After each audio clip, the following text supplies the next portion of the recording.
안녕하세요. 지혜의 숲을 거닐며 삶의 깊이를 더하는 시간입니다. 혹시 주변에 이런 분이 계신가요? 모든 대화의 중심이 항상 자기 자신이어야 하고 세상이 자신을 중심으로 돌아간다고 믿는 사람. 칭찬과 찬사는 당연하게 여기지만 아주 작은 비판에도 쉽게 분노하는 사람. 오늘 우리는 바로 이러한 성향, 나르시시즘에 대해 깊이 있게 탐색해보고자 합니다. 오늘 이야기가 여러분의 삶에 지혜의 빛을 더해준다고 믿으신다면 구독과 좋아요로 저희의 여정에 동행해주세요.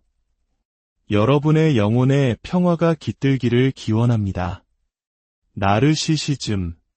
지난 100년간 심리학과 대중문화에서 끊임없이 회자되어 온 개념입니다. 우리는 종종 자기중심적인 사람을 보며 저 사람 나르시시스트 아냐? 라고 쉽게 말하곤 합니다.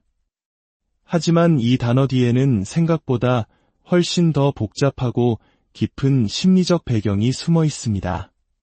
특히 이것이 일시적인 성향을 넘어 한 사람의 삶 전체를 지배하는 행동 양식이 될 때 우리는 이를 자기애성 성격장애, 즉 NPD라고 부릅니다. 여기서 성격이란 무엇일까요? 간단히 말해 한 사람이 오랜 시간에 걸쳐 일관되게 보여주는 생각, 감정, 그리고 행동의 패턴을 의미합니다.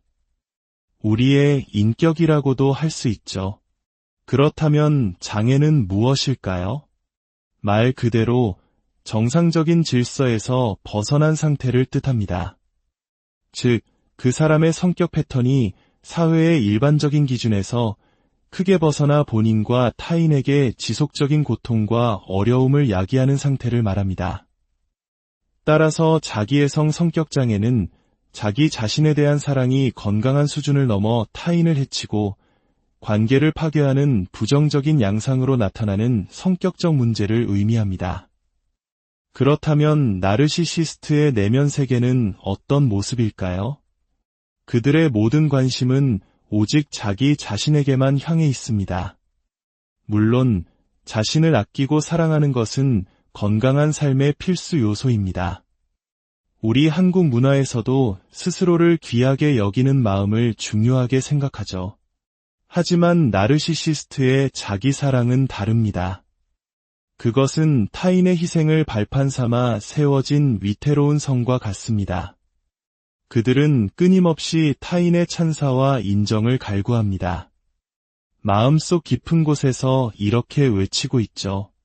항상 나를 칭찬해줘. 나 같은 사람은 세상에 단 하나뿐이야. 나는 특별해. 이러한 생각은 종종 타인에 대한 시기와 질투, 심지어 공격성으로 이어집니다. 다른 사람이 잘 되는 것을 보면 참지 못하고 어떻게든 깎아내리려 합니다. 때로는 타인의 고통을 보며 은밀한 쾌감을 느끼는 가학적인 성향을 보이기도 합니다. 이 모든 행동의 근원에는 무엇이 있을까요? 바로 나는 다른 사람보다 우월하다는 것을 증명하려는 처절한 몸부림이 있습니다.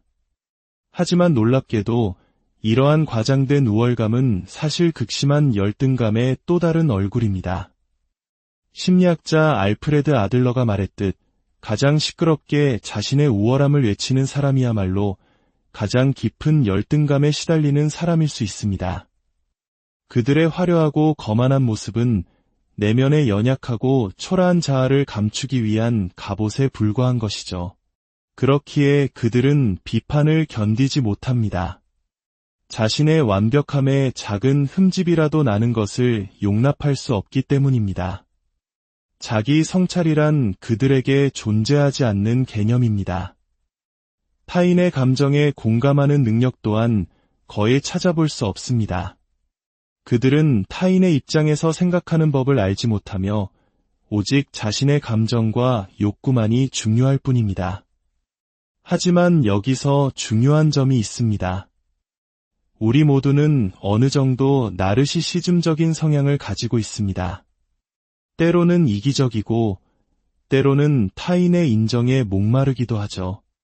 그렇다고 해서 주변 사람에게서 이런 특징 몇 가지가 보인다고 당신은 자기의 성격장애야 라고 섣불리 단정해서는 안 됩니다. 정확한 진단은 반드시 전문가를 통해 이루어져야 합니다. 그렇다면 이토록 복잡한 성격은 어디에서 비롯되는 것일까요? 많은 전문가들은 그 뿌리를 어린 시절의 역기능적 가정에서 찾습니다. 아이가 건강하게 성장하기 위해서는 안정적인 사랑과 관심, 그리고 적절한 좌절과 규칙이 필요합니다. 하지만 역기능적 가정에서는 이러한 환경이 제공되지 않습니다. 예를 들어 아이를 과도하게 떠받들며 세상에서 가장 특별한 존재인 것처럼 키우는 경우가 있습니다.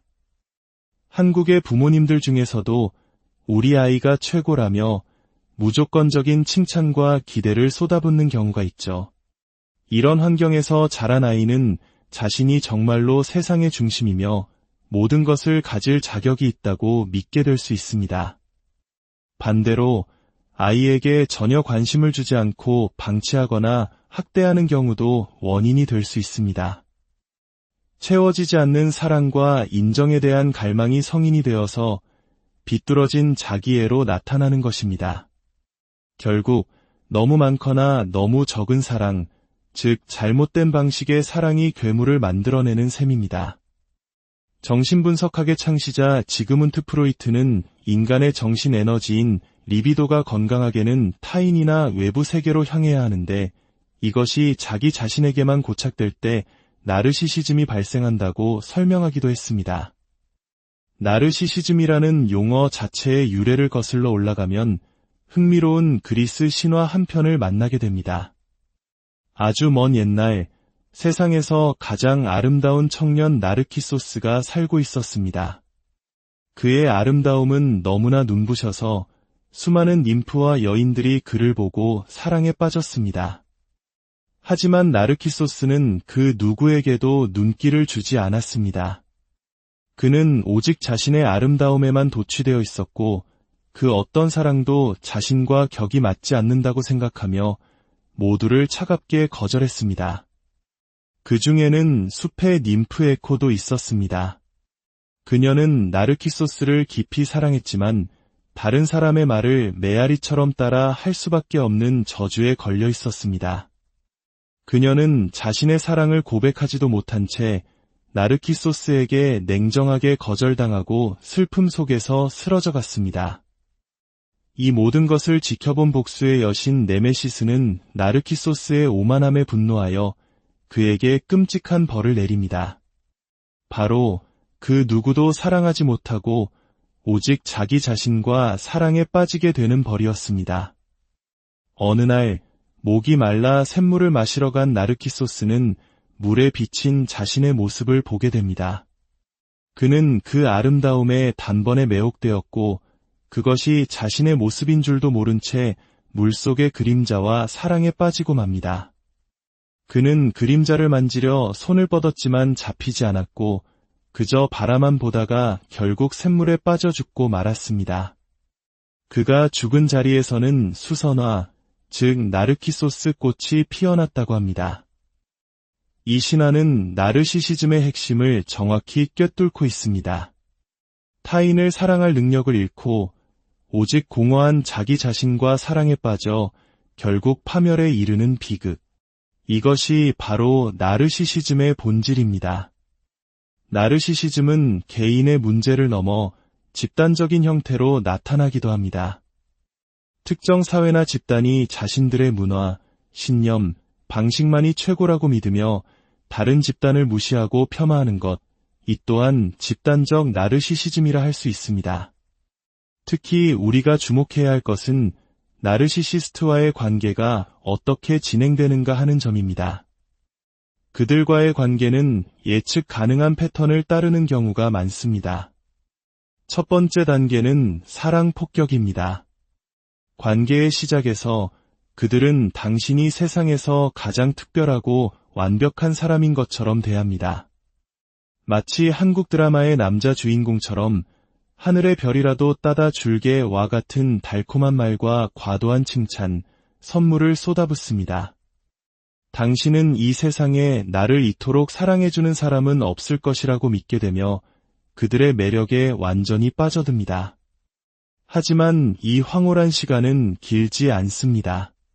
당신이 그들의 덫에 완전히 걸려들었다고 판단되면 두 번째 단계인 평가절하와 가스라이팅이 시작됩니다. 어제까지 당신을 세상 최고라고 말하던 그 사람이 사소한 것 하나하나를 지적하고 비난하기 시작합니다. 내가 너무 예민한 거야. 다 너를 위해서 하는 말이야. 와 같은 말들로 당신의 생각과 감정이 틀렸다고 느끼게 만듭니다. 당신은 점점 자신감을 잃고 모든 것이 자신의 탓이라고 생각하며 자책하게 됩니다. 마지막 단계는 폐기입니다. 당신에게서 더 이상 이용할 가치가 없다고 판단되면 그들은 아무런 망설임 없이 당신을 버립니다. 어떠한 설명이나 미안함도 없이 마치 낡은 물건을 버리듯 차갑고 냉정하게 관계를 끝내버립니다. 홀로 남겨진 당신은 깊은 상처와 혼란 속에서 고통받게 됩니다. 그렇다면 이런 사람들은 변할 수 있을까요? 솔직히 말해 매우 어렵습니다. 그들의 성격은 어린 시절부터 단단하게 굳어져 왔으며 무엇보다 그들 스스로는 아무런 문제가 없다고 믿기 때문입니다. 자기 성찰 능력이 없는 그들에게 상담이나 치료는 효과를 보기 어렵습니다. 하지만 불가능한 것은 아닙니다. 아주 드물게 삶의 큰 위기나 사건을 통해 자신의 문제를 스스로 깨닫는 경우가 있습니다.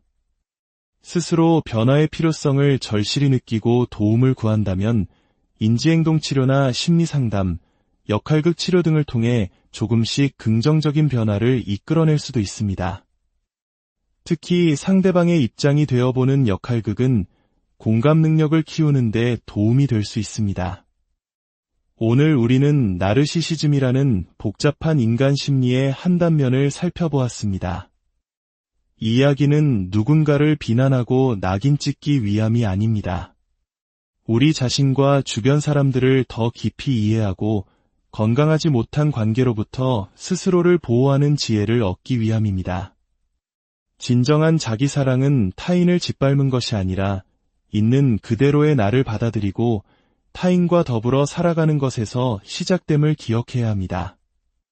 여러분의 삶이 건강하고 행복한 관계로 가득하기를 진심으로 바랍니다. 다음 시간에 더욱 깊이 있는 이야기로 다시 찾아뵙겠습니다. 안녕하세요. 지혜의 숲을 거닐며 삶의 깊이를 더하는 시간입니다. 혹시 주변에 이런 분이 계신가요? 모든 대화의 중심이 항상 자기 자신이어야 하고 세상이 자신을 중심으로 돌아간다고 믿는 사람. 칭찬과 찬사는 당연하게 여기지만 아주 작은 비판에도 쉽게 분노하는 사람.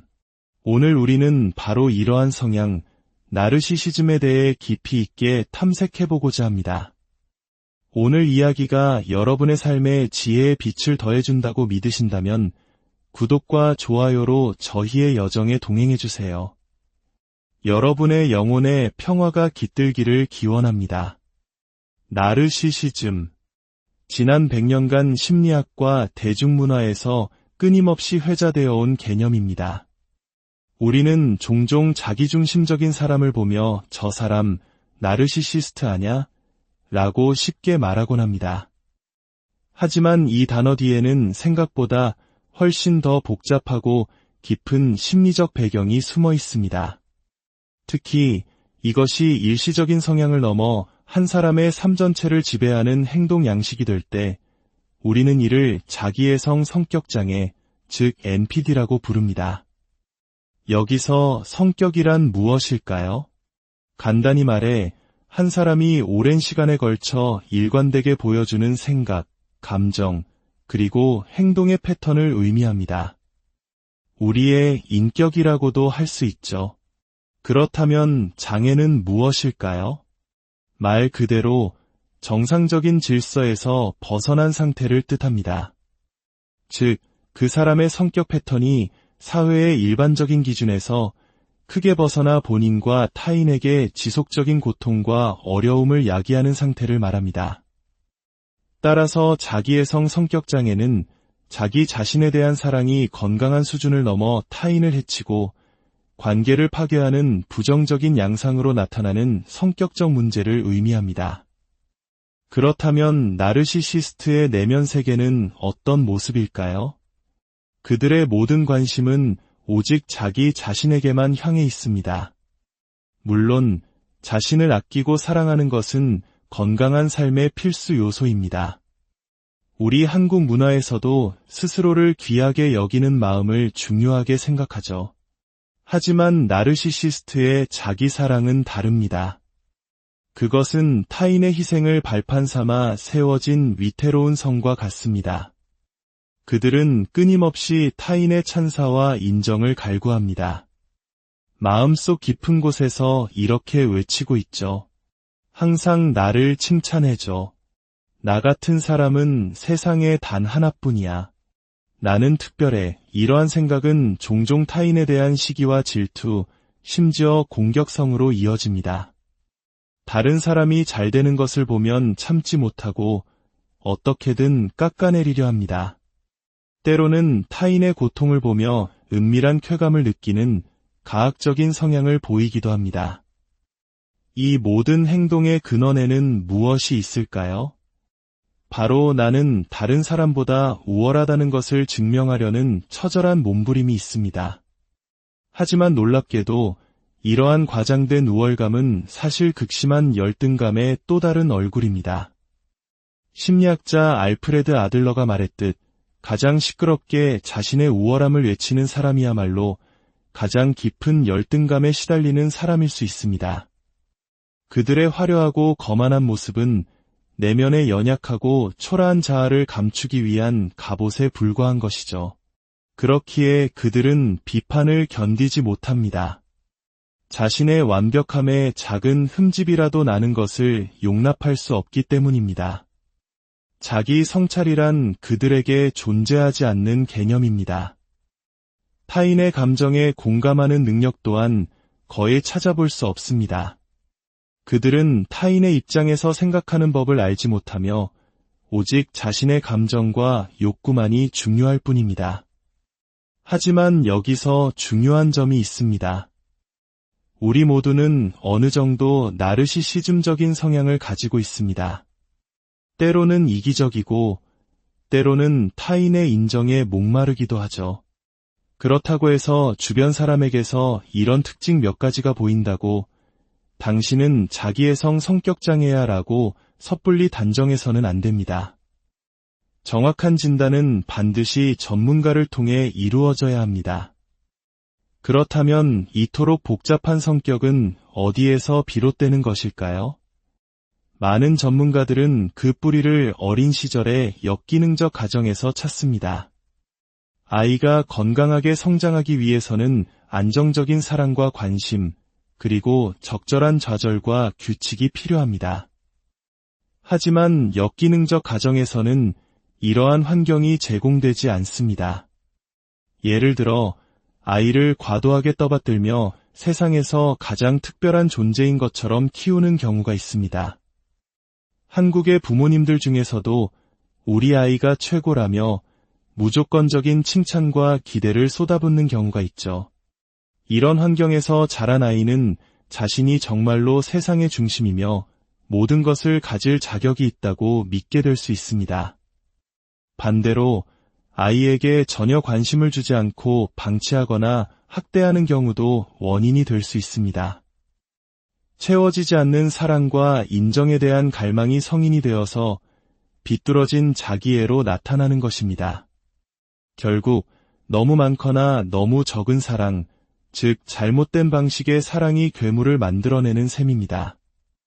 정신분석학의 창시자 지그문트 프로이트는 인간의 정신 에너지인 리비도가 건강하게는 타인이나 외부 세계로 향해야 하는데 이것이 자기 자신에게만 고착될 때 나르시시즘이 발생한다고 설명하기도 했습니다. 나르시시즘이라는 용어 자체의 유래를 거슬러 올라가면 흥미로운 그리스 신화 한 편을 만나게 됩니다. 아주 먼 옛날 세상에서 가장 아름다운 청년 나르키소스가 살고 있었습니다. 그의 아름다움은 너무나 눈부셔서 수많은 님프와 여인들이 그를 보고 사랑에 빠졌습니다. 하지만 나르키소스는 그 누구에게도 눈길을 주지 않았습니다. 그는 오직 자신의 아름다움에만 도취되어 있었고 그 어떤 사랑도 자신과 격이 맞지 않는다고 생각하며 모두를 차갑게 거절했습니다. 그 중에는 숲의 님프 에코도 있었습니다. 그녀는 나르키소스를 깊이 사랑했지만 다른 사람의 말을 메아리처럼 따라 할 수밖에 없는 저주에 걸려 있었습니다. 그녀는 자신의 사랑을 고백하지도 못한 채 나르키소스에게 냉정하게 거절당하고 슬픔 속에서 쓰러져 갔습니다. 이 모든 것을 지켜본 복수의 여신 네메시스는 나르키소스의 오만함에 분노하여 그에게 끔찍한 벌을 내립니다. 바로 그 누구도 사랑하지 못하고 오직 자기 자신과 사랑에 빠지게 되는 벌이었습니다. 어느 날 목이 말라 샘물을 마시러 간 나르키소스는 물에 비친 자신의 모습을 보게 됩니다. 그는 그 아름다움에 단번에 매혹되었고 그것이 자신의 모습인 줄도 모른 채 물속의 그림자와 사랑에 빠지고 맙니다. 그는 그림자를 만지려 손을 뻗었지만 잡히지 않았고 그저 바라만 보다가 결국 샘물에 빠져 죽고 말았습니다. 그가 죽은 자리에서는 수선화, 즉 나르키소스 꽃이 피어났다고 합니다. 이 신화는 나르시시즘의 핵심을 정확히 꿰뚫고 있습니다. 타인을 사랑할 능력을 잃고 오직 공허한 자기 자신과 사랑에 빠져 결국 파멸에 이르는 비극. 이것이 바로 나르시시즘의 본질입니다. 나르시시즘은 개인의 문제를 넘어 집단적인 형태로 나타나기도 합니다. 특정 사회나 집단이 자신들의 문화, 신념, 방식만이 최고라고 믿으며 다른 집단을 무시하고 폄하하는 것, 이 또한 집단적 나르시시즘이라 할 수 있습니다. 특히 우리가 주목해야 할 것은 나르시시스트와의 관계가 어떻게 진행되는가 하는 점입니다. 그들과의 관계는 예측 가능한 패턴을 따르는 경우가 많습니다. 첫 번째 단계는 사랑 폭격입니다. 관계의 시작에서 그들은 당신이 세상에서 가장 특별하고 완벽한 사람인 것처럼 대합니다. 마치 한국 드라마의 남자 주인공처럼 하늘의 별이라도 따다 줄게와 같은 달콤한 말과 과도한 칭찬, 선물을 쏟아붓습니다. 당신은 이 세상에 나를 이토록 사랑해주는 사람은 없을 것이라고 믿게 되며 그들의 매력에 완전히 빠져듭니다. 하지만 이 황홀한 시간은 길지 않습니다. 당신이 그들의 덫에 완전히 걸려들었다고 판단되면 두 번째 단계인 평가절하와 가스라이팅이 시작됩니다. 어제까지 당신을 세상 최고라고 말하던 그 사람이 사소한 것 하나하나를 지적하고 비난하기 시작합니다. 내가 너무 예민한 거야. 다 너를 위해서 하는 말이야. 와 같은 말들로 당신의 생각과 감정이 틀렸다고 느끼게 만듭니다. 당신은 점점 자신감을 잃고 모든 것이 자신의 탓이라고 생각하며 자책하게 됩니다. 마지막 단계는 폐기입니다. 당신에게서 더 이상 이용할 가치가 없다고 판단되면 그들은 아무런 망설임 없이 당신을 버립니다. 어떠한 설명이나 미안함도 없이 마치 낡은 물건을 버리듯 차갑고 냉정하게 관계를 끝내버립니다. 홀로 남겨진 당신은 깊은 상처와 혼란 속에서 고통받게 됩니다. 그렇다면 이런 사람들은 변할 수 있을까요? 솔직히 말해 매우 어렵습니다. 그들의 성격은 어린 시절부터 단단하게 굳어져 왔으며 무엇보다 그들 스스로는 아무런 문제가 없다고 믿기 때문입니다. 자기 성찰 능력이 없는 그들에게 상담이나 치료는 효과를 보기 어렵습니다. 하지만 불가능한 것은 아닙니다. 아주 드물게 삶의 큰 위기나 사건을 통해 자신의 문제를 스스로 깨닫는 경우가 있습니다.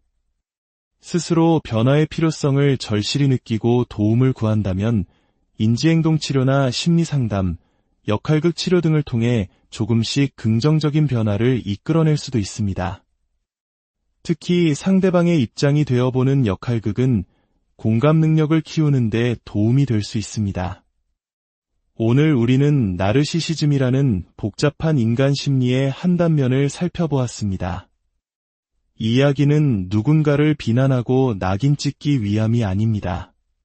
우리 자신과 주변 사람들을 더 깊이 이해하고 건강하지 못한 관계로부터 스스로를 보호하는 지혜를 얻기 위함입니다.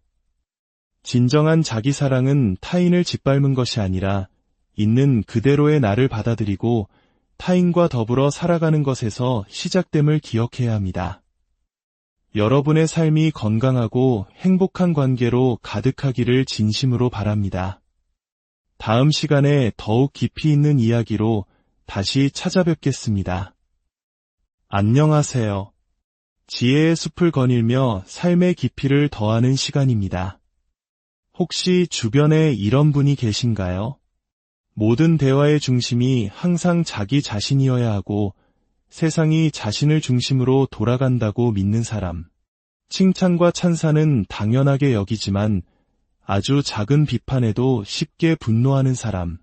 오늘 우리는 바로 이러한 성향, 나르시시즘에 대해 깊이 있게 탐색해보고자 합니다. 오늘 이야기가 여러분의 삶에 지혜의 빛을 더해준다고 믿으신다면 구독과 좋아요로 저희의 여정에 동행해주세요. 여러분의 영혼에 평화가 깃들기를 기원합니다. 나르시시즘. 지난 100년간 심리학과 대중문화에서 끊임없이 회자되어 온 개념입니다. 우리는 종종 자기중심적인 사람을 보며 저 사람 나르시시스트 아냐? 라고 쉽게 말하곤 합니다. 하지만 이 단어 뒤에는 생각보다 훨씬 더 복잡하고 깊은 심리적 배경이 숨어 있습니다. 특히 이것이 일시적인 성향을 넘어 한 사람의 삶 전체를 지배하는 행동 양식이 될 때 우리는 이를 자기애성 성격장애, 즉 NPD라고 부릅니다. 여기서 성격이란 무엇일까요? 간단히 말해 한 사람이 오랜 시간에 걸쳐 일관되게 보여주는 생각, 감정, 그리고 행동의 패턴을 의미합니다. 우리의 인격이라고도 할 수 있죠. 그렇다면 장애는 무엇일까요? 말 그대로 정상적인 질서에서 벗어난 상태를 뜻합니다. 즉, 그 사람의 성격 패턴이 사회의 일반적인 기준에서 크게 벗어나 본인과 타인에게 지속적인 고통과 어려움을 야기하는 상태를 말합니다.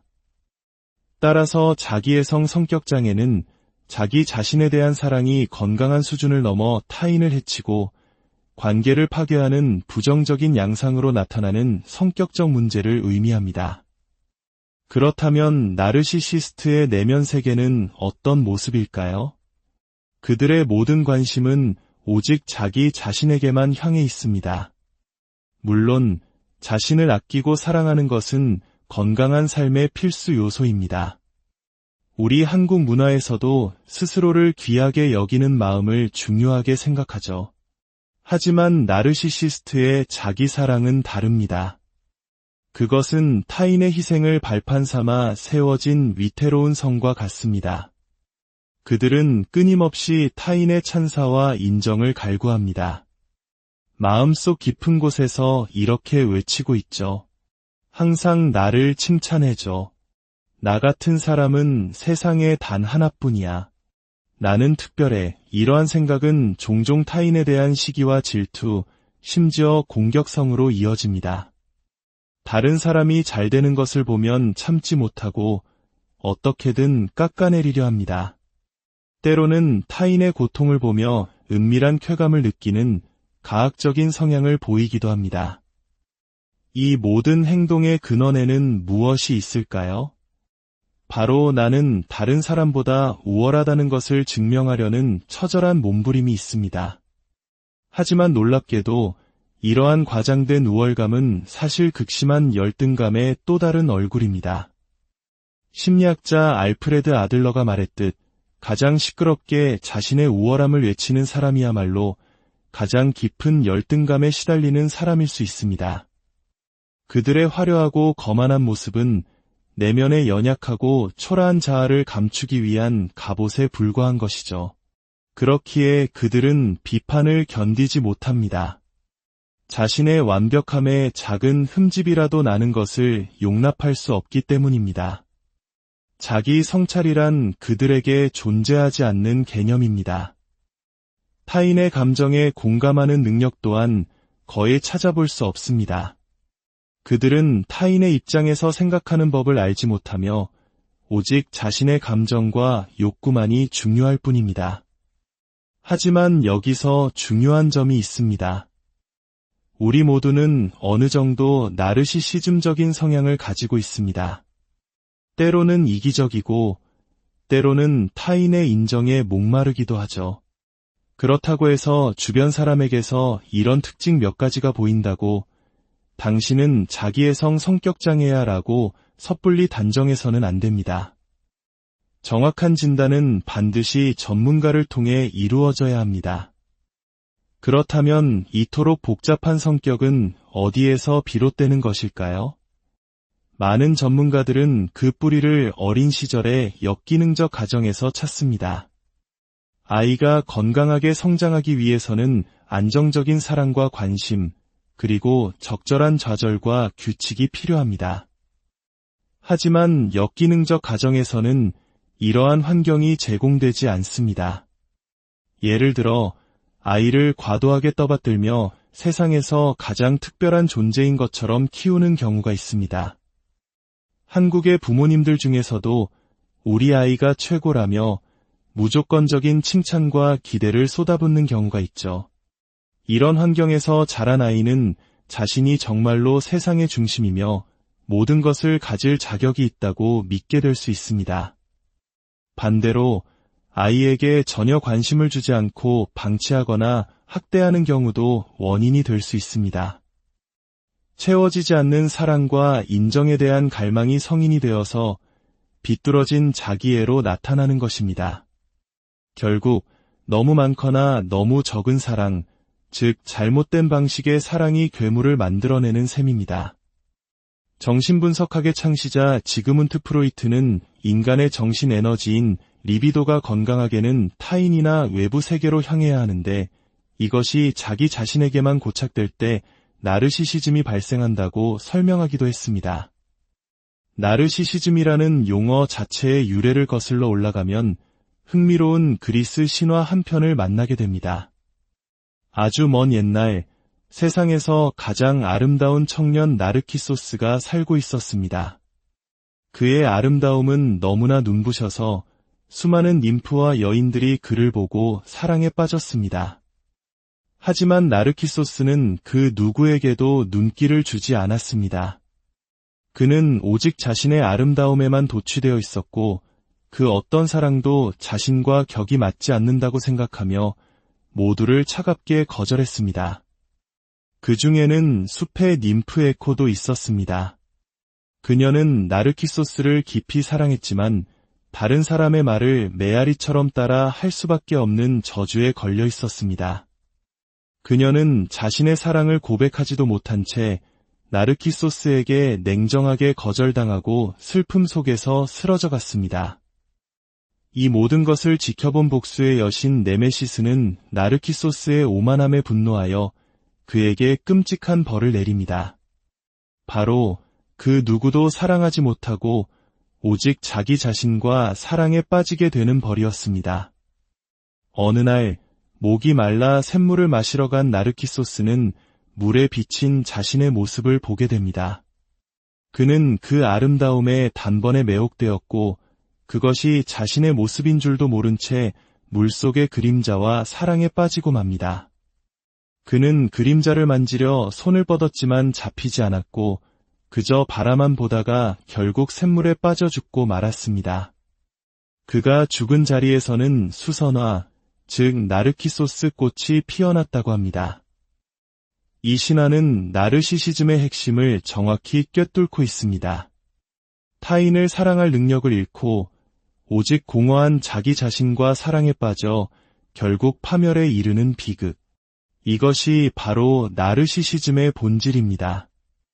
나르시시즘은 개인의 문제를 넘어 집단적인 형태로 나타나기도 합니다. 특정 사회나 집단이 자신들의 문화, 신념, 방식만이 최고라고 믿으며 다른 집단을 무시하고 폄하하는 것, 이 또한 집단적 나르시시즘이라 할 수 있습니다. 특히 우리가 주목해야 할 것은 나르시시스트와의 관계가 어떻게 진행되는가 하는 점입니다. 그들과의 관계는 예측 가능한 패턴을 따르는 경우가 많습니다. 첫 번째 단계는 사랑 폭격입니다. 관계의 시작에서 그들은 당신이 세상에서 가장 특별하고 완벽한 사람인 것처럼 대합니다. 마치 한국 드라마의 남자 주인공처럼 하늘의 별이라도 따다 줄게와 같은 달콤한 말과 과도한 칭찬, 선물을 쏟아붓습니다. 당신은 이 세상에 나를 이토록 사랑해주는 사람은 없을 것이라고 믿게 되며 그들의 매력에 완전히 빠져듭니다. 하지만 이 황홀한 시간은 길지 않습니다. 당신이 그들의 덫에 완전히 걸려들었다고 판단되면 두 번째 단계인 평가절하와 가스라이팅이 시작됩니다. 어제까지 당신을 세상 최고라고 말하던 그 사람이 사소한 것 하나하나를 지적하고 비난하기 시작합니다. 내가 너무 예민한 거야. 다 너를 위해서 하는 말이야. 와 같은 말들로 당신의 생각과 감정이 틀렸다고 느끼게 만듭니다. 당신은 점점 자신감을 잃고 모든 것이 자신의 탓이라고 생각하며 자책하게 됩니다. 마지막 단계는 폐기입니다. 당신에게서 더 이상 이용할 가치가 없다고 판단되면 그들은 아무런 망설임 없이 당신을 버립니다. 어떠한 설명이나 미안함도 없이 마치 낡은 물건을 버리듯 차갑고 냉정하게 관계를 끝내버립니다. 홀로 남겨진 당신은 깊은 상처와 혼란 속에서 고통받게 됩니다. 그렇다면 이런 사람들은 변할 수 있을까요? 솔직히 말해 매우 어렵습니다. 그들의 성격은 어린 시절부터 단단하게 굳어져 왔으며 무엇보다 그들 스스로는 아무런 문제가 없다고 믿기 때문입니다. 자기 성찰 능력이 없는 그들에게 상담이나 치료는 효과를 보기 어렵습니다. 하지만 불가능한 것은 아닙니다. 아주 드물게 삶의 큰 위기나 사건을 통해 자신의 문제를 스스로 깨닫는 경우가 있습니다. 스스로 변화의 필요성을 절실히 느끼고 도움을 구한다면 인지행동 치료나 심리상담, 역할극 치료 등을 통해 조금씩 긍정적인 변화를 이끌어낼 수도 있습니다. 특히 상대방의 입장이 되어보는 역할극은 공감 능력을 키우는 데 도움이 될 수 있습니다. 오늘 우리는 나르시시즘이라는 복잡한 인간 심리의 한 단면을 살펴보았습니다. 이 이야기는 누군가를 비난하고 낙인 찍기 위함이 아닙니다. 우리 자신과 주변 사람들을 더 깊이 이해하고 건강하지 못한 관계로부터 스스로를 보호하는 지혜를 얻기 위함입니다. 진정한 자기 사랑은 타인을 짓밟는 것이 아니라 있는 그대로의 나를 받아들이고 타인과 더불어 살아가는 것에서 시작됨을 기억해야 합니다. 여러분의 삶이 건강하고 행복한 관계로 가득하기를 진심으로 바랍니다. 다음 시간에 더욱 깊이 있는 이야기로 다시 찾아뵙겠습니다. 안녕하세요. 지혜의 숲을 거닐며 삶의 깊이를 더하는 시간입니다. 혹시 주변에 이런 분이 계신가요? 모든 대화의 중심이 항상 자기 자신이어야 하고 세상이 자신을 중심으로 돌아간다고 믿는 사람. 칭찬과 찬사는 당연하게 여기지만 아주 작은 비판에도 쉽게 분노하는 사람. 오늘 우리는 바로 이러한 성향, 나르시시즘에 대해 깊이 있게 탐색해보고자 합니다. 오늘 이야기가 여러분의 삶에 지혜의 빛을 더해준다고 믿으신다면 구독과 좋아요로 저희의 여정에 동행해주세요. 여러분의 영혼에 평화가 깃들기를 기원합니다. 나르시시즘. 지난 100년간 심리학과 대중문화에서 끊임없이 회자되어 온 개념입니다. 우리는 종종 자기중심적인 사람을 보며 저 사람 나르시시스트 아냐? 라고 쉽게 말하곤 합니다. 하지만 이 단어 뒤에는 생각보다 훨씬 더 복잡하고 깊은 심리적 배경이 숨어 있습니다. 특히 이것이 일시적인 성향을 넘어 한 사람의 삶 전체를 지배하는 행동 양식이 될 때 우리는 이를 자기애성 성격장애, 즉 NPD라고 부릅니다. 여기서 성격이란 무엇일까요?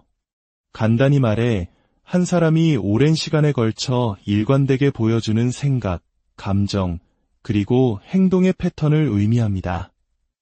우리의 인격이라고도 할 수 있죠. 그렇다면 장애는 무엇일까요? 말 그대로 정상적인 질서에서 벗어난 상태를 뜻합니다. 즉, 그 사람의 성격 패턴이 사회의 일반적인 기준에서 크게 벗어나 본인과 타인에게 지속적인 고통과 어려움을 야기하는 상태를 말합니다. 따라서 자기애성 성격장애는 자기 자신에 대한 사랑이 건강한 수준을 넘어 타인을 해치고 관계를 파괴하는 부정적인 양상으로 나타나는 성격적 문제를 의미합니다. 그렇다면 나르시시스트의 내면 세계는 어떤 모습일까요? 그들의 모든 관심은 오직 자기 자신에게만 향해 있습니다. 물론 자신을 아끼고 사랑하는 것은 건강한 삶의 필수 요소입니다. 우리 한국 문화에서도 스스로를 귀하게 여기는 마음을 중요하게 생각하죠. 하지만 나르시시스트의 자기 사랑은 다릅니다. 그것은 타인의 희생을 발판 삼아 세워진 위태로운 성과 같습니다. 그들은 끊임없이 타인의 찬사와 인정을 갈구합니다. 마음속 깊은 곳에서 이렇게 외치고 있죠. 항상 나를 칭찬해줘. 나 같은 사람은 세상에 단 하나뿐이야. 나는 특별해. 이러한 생각은 종종 타인에 대한 시기와 질투, 심지어 공격성으로 이어집니다. 다른 사람이 잘 되는 것을 보면 참지 못하고 어떻게든 깎아내리려 합니다. 때로는 타인의 고통을 보며 은밀한 쾌감을 느끼는 가학적인 성향을 보이기도 합니다. 이 모든 행동의 근원에는 무엇이 있을까요? 바로 나는 다른 사람보다 우월하다는 것을 증명하려는 처절한 몸부림이 있습니다. 하지만 놀랍게도 이러한 과장된 우월감은 사실 극심한 열등감의 또 다른 얼굴입니다. 심리학자 알프레드 아들러가 말했듯 가장 시끄럽게 자신의 우월함을 외치는 사람이야말로 가장 깊은 열등감에 시달리는 사람일 수 있습니다. 그들의 화려하고 거만한 모습은 내면의 연약하고 초라한 자아를 감추기 위한 갑옷에 불과한 것이죠. 그렇기에 그들은 비판을 견디지 못합니다. 자신의 완벽함에 작은 흠집이라도 나는 것을 용납할 수 없기 때문입니다. 자기 성찰이란 그들에게 존재하지 않는 개념입니다. 타인의 감정에 공감하는 능력 또한 거의 찾아볼 수 없습니다. 그들은 타인의 입장에서 생각하는 법을 알지 못하며 오직 자신의 감정과 욕구만이 중요할 뿐입니다. 하지만 여기서 중요한 점이 있습니다. 우리 모두는 어느 정도 나르시시즘적인 성향을 가지고 있습니다. 때로는 이기적이고 때로는 타인의 인정에 목마르기도 하죠. 그렇다고 해서 주변 사람에게서 이런 특징 몇 가지가 보인다고 당신은 자기애성 성격장애야 라고 섣불리 단정해서는 안 됩니다. 정확한 진단은 반드시 전문가를 통해 이루어져야 합니다. 그렇다면 이토록 복잡한 성격은 어디에서 비롯되는 것일까요? 많은 전문가들은 그 뿌리를 어린 시절의 역기능적 가정에서 찾습니다. 아이가 건강하게 성장하기 위해서는 안정적인 사랑과 관심, 그리고 적절한 좌절과 규칙이 필요합니다. 하지만 역기능적 가정에서는 이러한 환경이 제공되지 않습니다. 예를 들어 아이를 과도하게 떠받들며 세상에서 가장 특별한 존재인 것처럼 키우는 경우가 있습니다. 한국의 부모님들 중에서도 우리 아이가 최고라며 무조건적인 칭찬과 기대를 쏟아붓는 경우가 있죠. 이런 환경에서 자란 아이는 자신이 정말로 세상의 중심이며 모든 것을 가질 자격이 있다고 믿게 될 수 있습니다. 반대로 아이에게 전혀 관심을 주지 않고 방치하거나 학대하는 경우도 원인이 될 수 있습니다. 채워지지 않는 사랑과 인정에 대한 갈망이 성인이 되어서 비뚤어진 자기애로 나타나는 것입니다. 결국 너무 많거나 너무 적은 사랑, 즉 잘못된 방식의 사랑이 괴물을 만들어내는 셈입니다. 정신분석학의 창시자 지그문트 프로이트는 인간의 정신 에너지인 리비도가 건강하게는 타인이나 외부 세계로 향해야 하는데 이것이 자기 자신에게만 고착될 때 나르시시즘이 발생한다고 설명하기도 했습니다. 나르시시즘이라는 용어 자체의 유래를 거슬러 올라가면 흥미로운 그리스 신화 한 편을 만나게 됩니다. 아주 먼 옛날 세상에서 가장 아름다운 청년 나르키소스가 살고 있었습니다. 그의 아름다움은 너무나 눈부셔서 수많은 님프와 여인들이 그를 보고 사랑에 빠졌습니다. 하지만 나르키소스는 그 누구에게도 눈길을 주지 않았습니다. 그는 오직 자신의 아름다움에만 도취되어 있었고 그 어떤 사랑도 자신과 격이 맞지 않는다고 생각하며 모두를 차갑게 거절했습니다. 그 중에는 숲의 님프 에코도 있었습니다. 그녀는 나르키소스를 깊이 사랑했지만 다른 사람의 말을 메아리처럼 따라 할 수밖에 없는 저주에 걸려 있었습니다. 그녀는 자신의 사랑을 고백하지도 못한 채 나르키소스에게 냉정하게 거절당하고 슬픔 속에서 쓰러져 갔습니다. 이 모든 것을 지켜본 복수의 여신 네메시스는 나르키소스의 오만함에 분노하여 그에게 끔찍한 벌을 내립니다. 바로 그 누구도 사랑하지 못하고 오직 자기 자신과 사랑에 빠지게 되는 벌이었습니다. 어느 날 목이 말라 샘물을 마시러 간 나르키소스는 물에 비친 자신의 모습을 보게 됩니다. 그는 그 아름다움에 단번에 매혹되었고 그것이 자신의 모습인 줄도 모른 채 물속의 그림자와 사랑에 빠지고 맙니다. 그는 그림자를 만지려 손을 뻗었지만 잡히지 않았고 그저 바라만 보다가 결국 샘물에 빠져 죽고 말았습니다. 그가 죽은 자리에서는 수선화, 즉 나르키소스 꽃이 피어났다고 합니다. 이 신화는 나르시시즘의 핵심을 정확히 꿰뚫고 있습니다. 타인을 사랑할 능력을 잃고 오직 공허한 자기 자신과 사랑에 빠져 결국 파멸에 이르는 비극. 이것이 바로 나르시시즘의 본질입니다. 나르시시즘은 개인의 문제를 넘어 집단적인 형태로 나타나기도 합니다. 특정 사회나 집단이 자신들의 문화, 신념, 방식만이 최고라고 믿으며 다른 집단을 무시하고 폄하하는 것, 이 또한 집단적 나르시시즘이라 할 수 있습니다. 특히 우리가 주목해야 할 것은 나르시시스트와의 관계가 어떻게 진행되는가 하는 점입니다. 그들과의 관계는 예측 가능한 패턴을 따르는 경우가 많습니다. 첫 번째 단계는 사랑 폭격입니다. 관계의 시작에서 그들은 당신이 세상에서 가장 특별하고 완벽한 사람인 것처럼 대합니다. 마치 한국 드라마의 남자 주인공처럼 하늘의 별이라도 따다 줄게와 같은 달콤한 말과 과도한 칭찬, 선물을 쏟아붓습니다.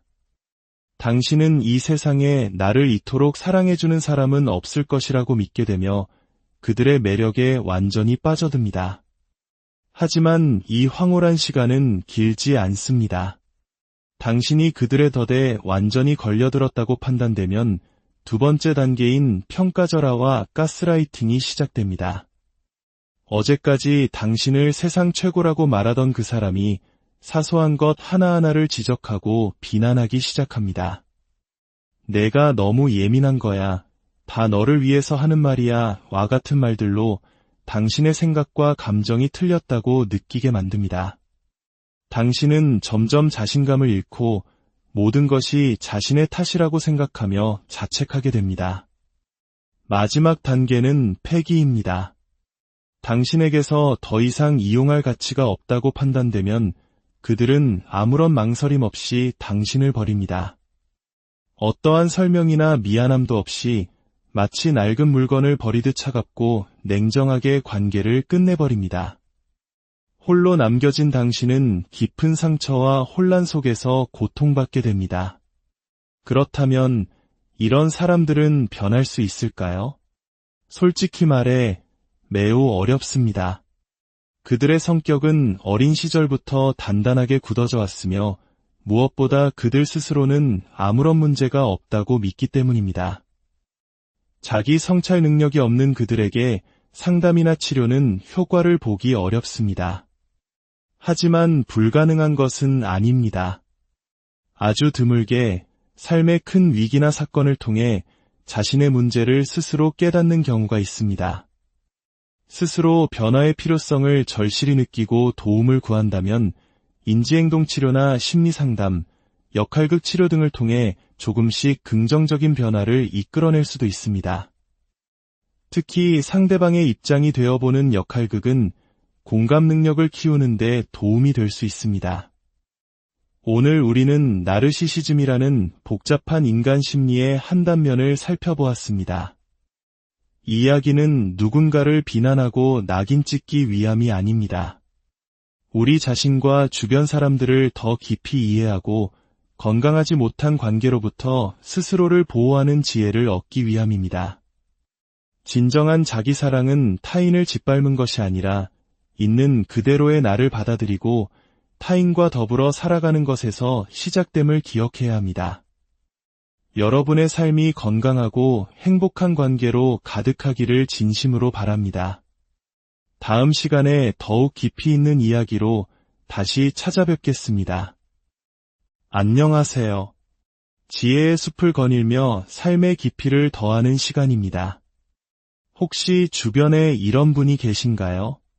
모든 대화의 중심이 항상 자기 자신이어야 하고 세상이 자신을 중심으로 돌아간다고 믿는 사람. 칭찬과 찬사는 당연하게 여기지만 아주 작은 비판에도 쉽게 분노하는 사람. 오늘 우리는 바로 이러한 성향, 나르시시즘에 대해 깊이 있게 탐색해보고자 합니다. 오늘 이야기가 여러분의 삶에 지혜의 빛을 더해준다고 믿으신다면 구독과 좋아요로 저희의 여정에 동행해주세요. 여러분의 영혼에 평화가 깃들기를 기원합니다. 나르시시즘. 지난 100년간 심리학과 대중문화에서 끊임없이 회자되어 온 개념입니다. 우리는 종종 자기중심적인 사람을 보며 저 사람 나르시시스트 아냐? 라고 쉽게 말하곤 합니다. 하지만 이 단어 뒤에는 생각보다 훨씬 더 복잡하고 깊은 심리적 배경이 숨어 있습니다. 특히 이것이 일시적인 성향을 넘어 한 사람의 삶 전체를 지배하는 행동 양식이 될 때 우리는 이를 자기애성 성격장애, 즉 NPD라고 부릅니다. 여기서 성격이란 무엇일까요? 간단히 말해 한 사람이 오랜 시간에 걸쳐 일관되게 보여주는 생각, 감정, 그리고 행동의 패턴을 의미합니다. 우리의 인격이라고도 할 수 있죠. 그렇다면 장애는 무엇일까요?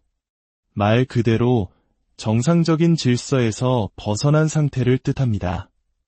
즉, 그 사람의 성격 패턴이 사회의 일반적인 기준에서 크게 벗어나 본인과 타인에게 지속적인 고통과 어려움을 야기하는 상태를 말합니다. 따라서 자기애성 성격장애는 자기 자신에 대한 사랑이 건강한 수준을 넘어 타인을 해치고 관계를 파괴하는 부정적인 양상으로 나타나는 성격적 문제를 의미합니다. 그렇다면 나르시시스트의 내면 세계는 어떤 모습일까요? 그들의 모든 관심은 오직 자기 자신에게만 향해 있습니다. 물론 자신을 아끼고 사랑하는 것은 건강한 삶의 필수 요소입니다. 우리 한국 문화에서도 스스로를 귀하게 여기는 마음을 중요하게 생각하죠. 하지만 나르시시스트의 자기 사랑은 다릅니다. 그것은 타인의 희생을 발판 삼아 세워진 위태로운 성과 같습니다. 그들은 끊임없이 타인의 찬사와 인정을 갈구합니다. 마음속 깊은 곳에서 이렇게 외치고 있죠. 항상 나를 칭찬해줘. 나 같은 사람은 세상에 단 하나뿐이야. 나는 특별해. 이러한 생각은 종종 타인에 대한 시기와 질투, 심지어 공격성으로 이어집니다. 다른 사람이 잘 되는 것을 보면 참지 못하고 어떻게든 깎아내리려 합니다. 때로는 타인의 고통을 보며 은밀한 쾌감을 느끼는 가학적인 성향을 보이기도 합니다. 이 모든 행동의 근원에는 무엇이 있을까요? 바로 나는 다른 사람보다 우월하다는 것을 증명하려는 처절한 몸부림이 있습니다. 하지만 놀랍게도 이러한 과장된 우월감은 사실 극심한 열등감의 또 다른 얼굴입니다. 심리학자 알프레드 아들러가 말했듯 가장 시끄럽게 자신의 우월함을 외치는 사람이야말로 가장 깊은 열등감에 시달리는 사람일 수 있습니다.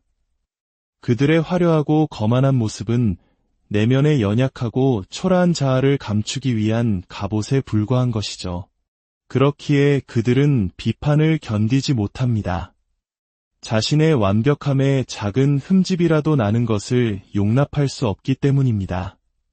자기 성찰이란 그들에게 존재하지 않는 개념입니다. 타인의 감정에 공감하는 능력 또한 거의 찾아볼 수 없습니다. 그들은 타인의 입장에서 생각하는 법을 알지 못하며 오직 자신의 감정과 욕구만이 중요할 뿐입니다. 하지만 여기서 중요한 점이 있습니다. 우리 모두는 어느 정도 나르시시즘적인 성향을 가지고 있습니다. 때로는 이기적이고 때로는 타인의 인정에 목마르기도 하죠. 그렇다고 해서 주변 사람에게서 이런 특징 몇 가지가 보인다고 당신은 자기애성 성격장애야 라고 섣불리 단정해서는 안 됩니다.